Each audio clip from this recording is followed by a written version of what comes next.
Hi, my name is Henry, and in this video, I'll be doing a product marketing mock interview with Harmony. Big shout out to Harmony for letting us record and share this session. In this interview, we'll cover behavioral questions, general product marketing questions, and case study questions, which include market sizing, positioning and messaging, and go-to-market. The interview format will be as follows. I'll ask a question, then Harmony will respond with an answer, and then I'll share feedback or follow-up questions. And one more thing, before you get started, please give this video a like so more people can see this. Now, let's get started. Thank you for doing this mock interview. Would love to learn more about you. My first question is, just tell me about yourself. Yeah, thank you, Henry. So my name's Harmony Poirier. I'm based out of the Toronto area up in Canada. I've been in marketing for just over 5 years now. I really got my start because I was working in hospitality roles for over a decade in management positions. And just by nature, wearing so many different hats, I was doing a little bit of social media, a little bit of paid advertising for those companies, and freelancing on the side as well. I eventually decided that marketing was the professional route I wanted to go down. And so I landed a job working in digital marketing for a headless CMS for a few years. I naturally evolved into more of a product marketing and partner marketing role as we saw some needs for us to refine our ideal customer profile and our unique position in the market. Great answer. Really liked how you kept your answer very compact. I think a lot of people tend to go on a tangent about their life story. It's clear you have restaurant experience, you did marketing, and then now you're doing more product marketing. Great, thank you. My next question is, why product marketing? Yeah, I first got my start in digital marketing, but I really was drawn towards some of the projects that were more product marketing. When I was leaning into this, it was because I was working with small companies and there was just a need for, again, refining our ideal customer profile, working with sales teams on sales enablement, developing positioning frameworks. But I didn't even know what product marketing really was because I was at such a small company. I didn't understand what it was. As I've had time over the last year or so, moving into more contract positions, being able to explore what I really like, I've reflected back on some of the projects that I've really enjoyed. And it's always those ones that follow or fall under the umbrella of product. I think what draws me to it is that it's very big thinking. It's very integrated in so many different stakeholder relationships. But I also really like being able to bring that product story to life. You mentioned you enjoy product marketing because of strategy, collaboration, and also just bringing products to life. Can you share like an example of one of them that you recently enjoyed doing? Yeah, absolutely. So when I was with my last company, we really saw that competitors, including ourselves, had a lot of the same value propositions, really selling based on what that software was and not how we stood out. And so we did some competitive analysis, seeing what end users were saying on sites like G2 or Reddit to really identify a gap in the market. And so we came out with this feature that really positioned us differently. We saw that when the leads were coming to us, they had an idea of their top 5 or so different options, but they were just coming to us with a general understanding of headless CMS and understanding of certain different factors that they needed to check off. So compliance, integrations, marketplaces. They were really coming to us at that stage in the lifecycle journey, wanting us to inform them of how we were different. And so we created a new feature that was integrated into the platform that really helped service a gap in the industry. Great answer. It was really easy for me to understand. No comment there. The next question is, can you tell me about a product or a marketing launch that you led? Yeah, absolutely. So I'll bring it back and bring some more details to the one I was speaking to just shortly before. It was called layout management. So the entire concept was a lot of our competitors were promising that their headless CMSs were there to empower marketers.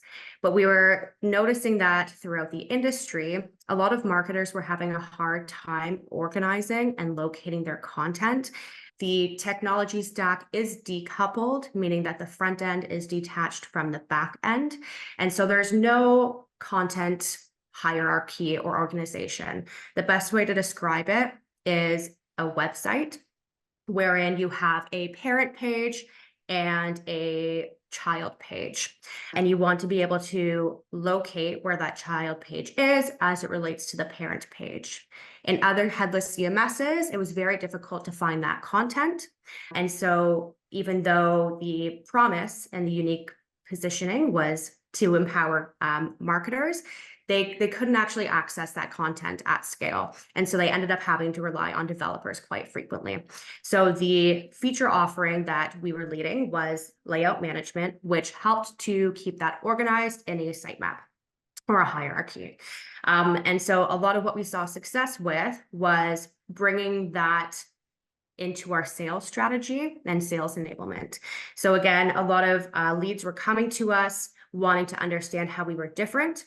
And by positioning ourselves with this unique feature set, we saw an increase in our win rate against our top competitors. Can you dive into more detail on your contribution? What was your role in this launch?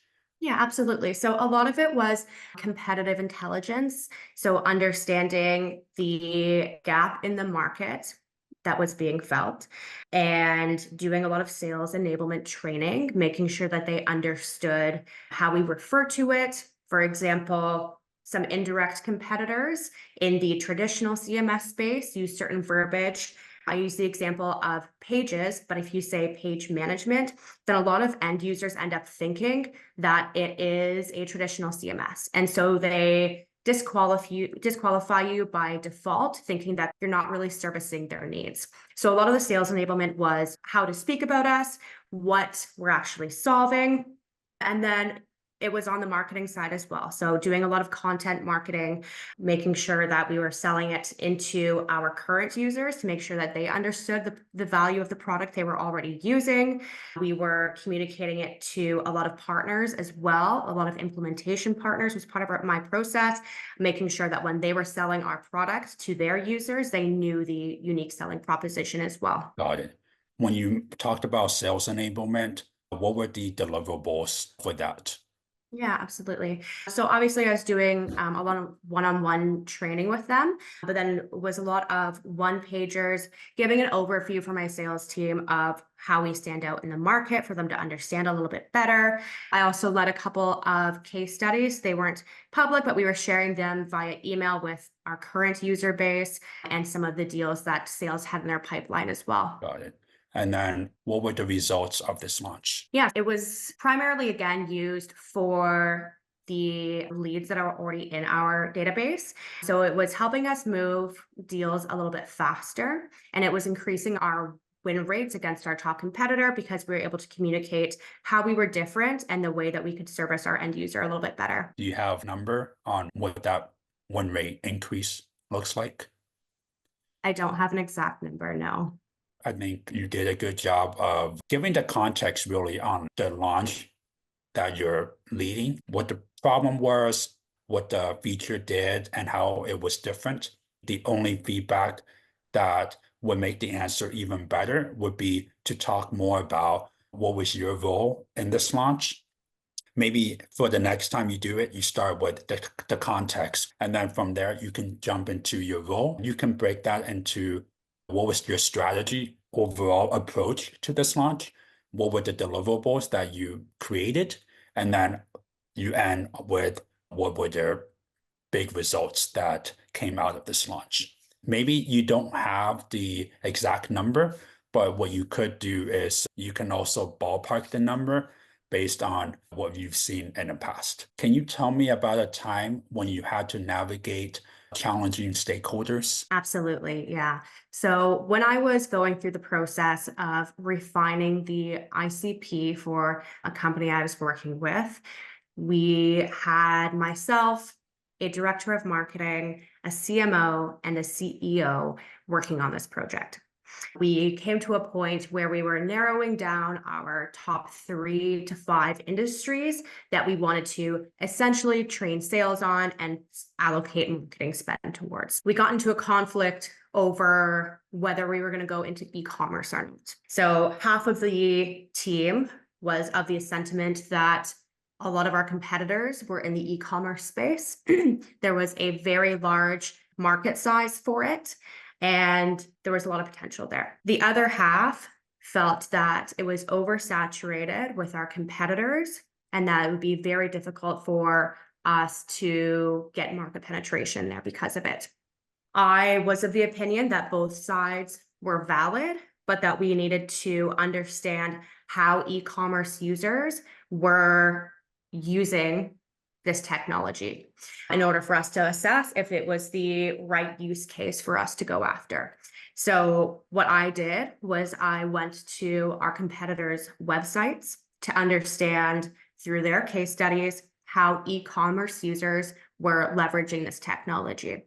And what I had assessed is that a lot of these e-commerce users were using accelerators that were a bit more, let's call it cookie cut, where it was the same solution being delivered to every e-commerce company that was using this technology. And so when I came back with that assessment, we decided that e-commerce was not the right vertical for us because we were delivering a technology solution that was a bit more customized. It had a bit more customer support, and that was part of our unique selling proposition. And so we assessed that e-commerce didn't align with what we were actually trying to do versus something like SaaS needs a bit more customization. It's a bit more scalable and needs a bit more personalization. You mentioned half of the room wanted one thing, the other half of the room wanted something else. How did you bring them to a consensus or alignment on your direction? Yeah, absolutely. So when I came back to them with the assessment from our competitors and seeing the way that these e-commerce businesses were using our competitors' technology, I brought it back to how we wanted to sell ourselves. So I gave the option of we pivot our unique selling proposition and go down the line of more of those accelerators to compete with our competitors in the e-commerce space, but it is going to take away from our unique selling proposition. And if we all are committed to the customization being our USP, then we need to commit to that instead. And what was the reaction from everyone? And why did you guys make the decision? Yeah.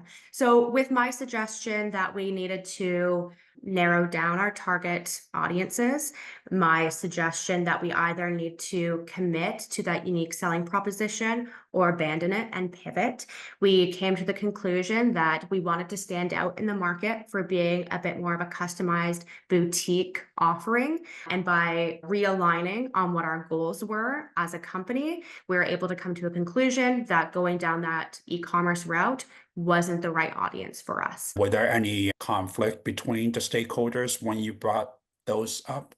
Were there any resistance? And if there were, how did you bring them on board? Yeah, I don't think there was much resistance once I brought that up.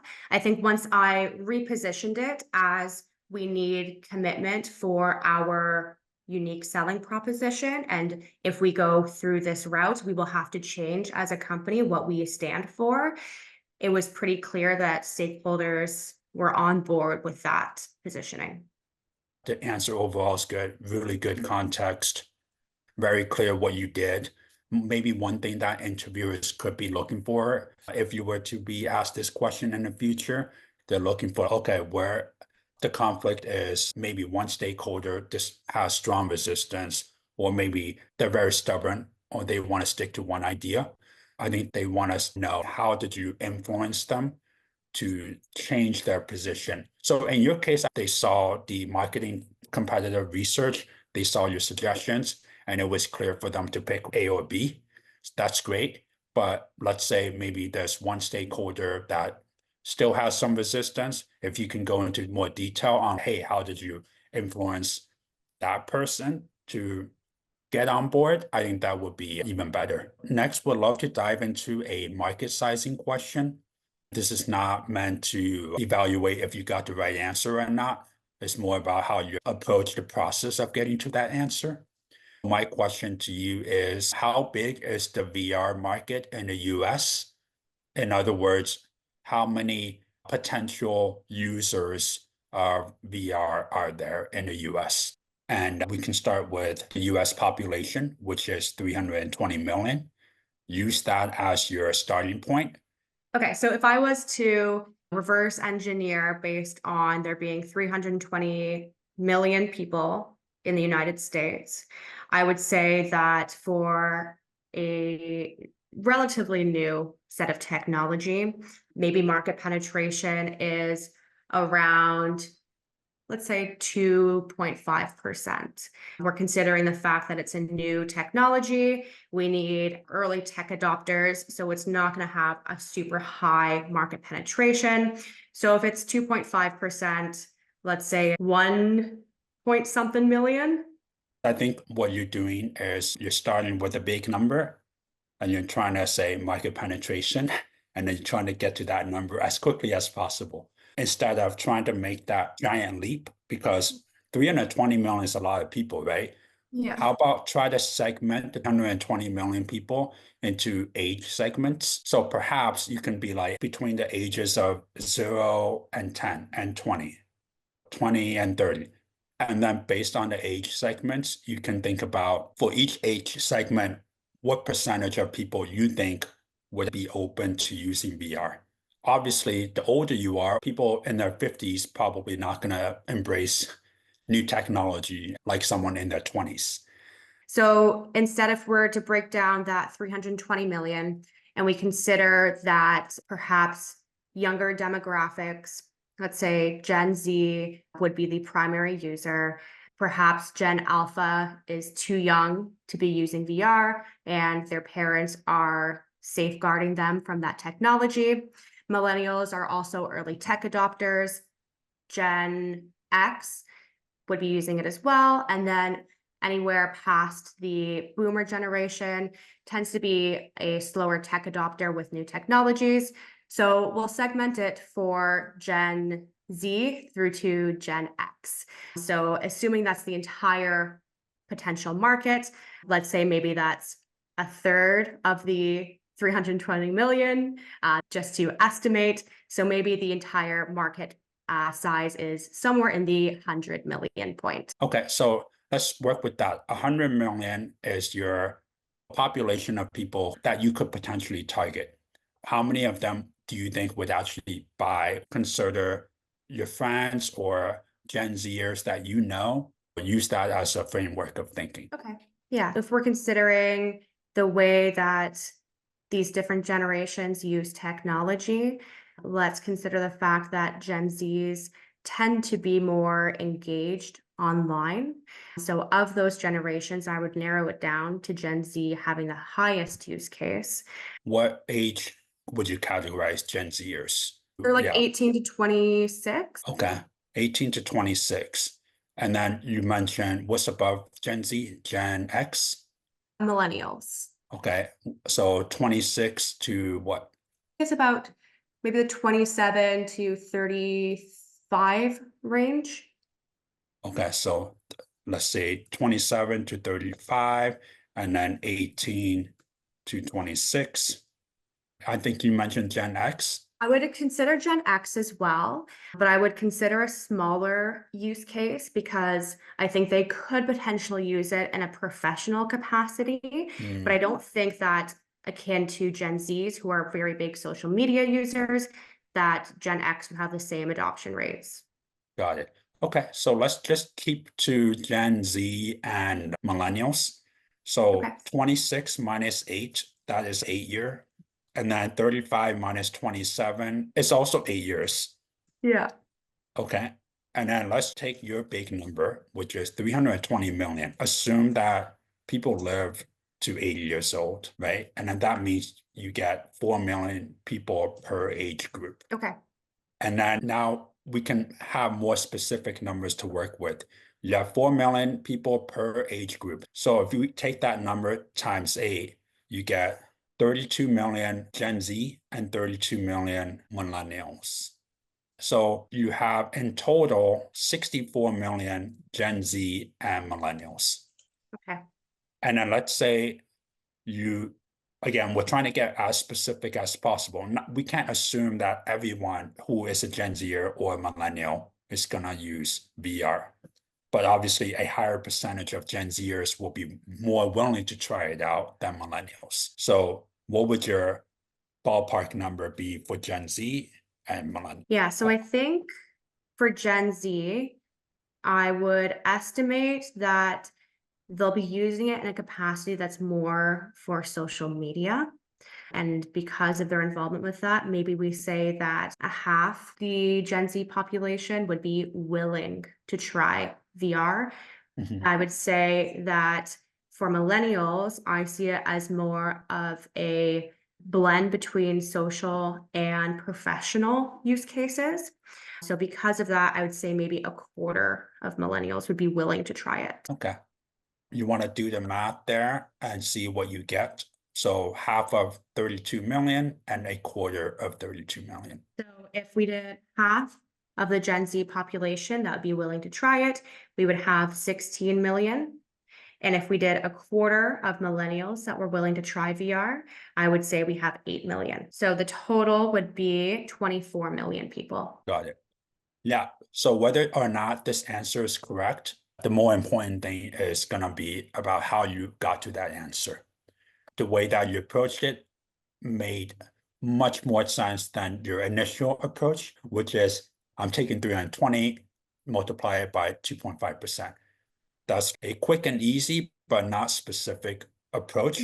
Whereas what you just did now is more segmented down to the audience level and even down to the adoption rate within each audience. Imagine you work at a tech company, and this tech company is launching a virtual reality world to the US market. Can you walk me through your go-to-market plan? Yeah, absolutely. So when I was thinking about this, I was thinking about different ways that people can or could use VR. So obviously, some of the early customer profiles of VR include a lot of gaming, and we've seen some companies like Meta try to do the social media angle as well. So when I was thinking about these use cases, I decided not to go down the gaming route because it feels oversaturated already. I decided not to go down the social media route as much because we've seen a company with very large investment not be able to take it to market in the way that they would like to see it. So perhaps the use case isn't as good as what we thought it could be. From that, I narrowed it down to more professional services, thinking about if there's millennials and Gen Zs who are the early tech adopters who would be interested in this technology. We know that there's a lot of purchasing power now amongst millennials.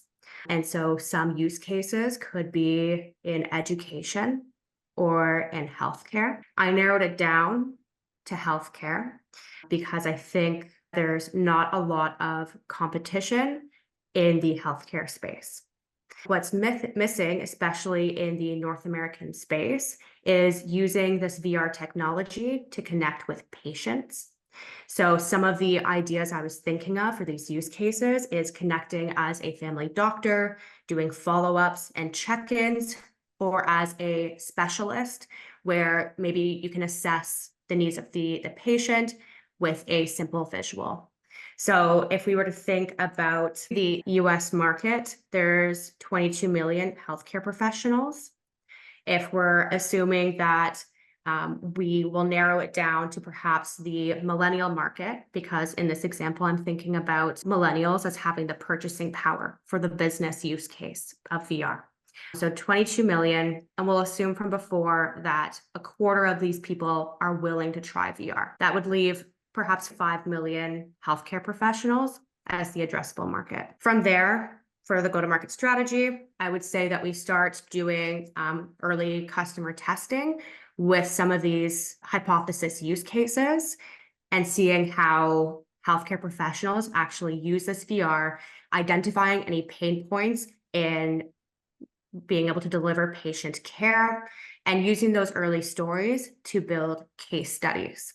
That'd be used a lot on the marketing side, in addition to these stories helping us to empower sales teams for their outreach strategies as well. So that's how I would approach the early go-to-market strategy for this company. I'm curious, when you say VR headsets for the healthcare professional use case, can you just share how would they use the VR exactly? Would the patient be the ones who are wearing this? Would it be the medical providers? How do you imagine that headset being used? Yeah, so I envision it as both sides using it. I think that perhaps the patient could go into a clinic that was nearby their home and they could use that headset if they're not already somebody who has adopted this technology in their house. And they would go into the clinic and they would have access to a doctor who perhaps is a specialist and doesn't live in their area. So, for example, if you're in remote Canada, up north in Ontario, and you can't get down to Toronto, it's not as accessible for you. Maybe you can go into your family doctor or a local walk-in clinic, and you can have access to a specialist for maybe something that you can't get that healthcare access to way up north. So how would they be able to diagnose you in a virtual world? Would you have to provide a full body scan? Let's say you're going in and you're like, oh, I have a back problem. How do you diagnose that? I see a lot more of this use case specialists who don't need to work with the body or touch the body to be Mm. able to provide an assessment.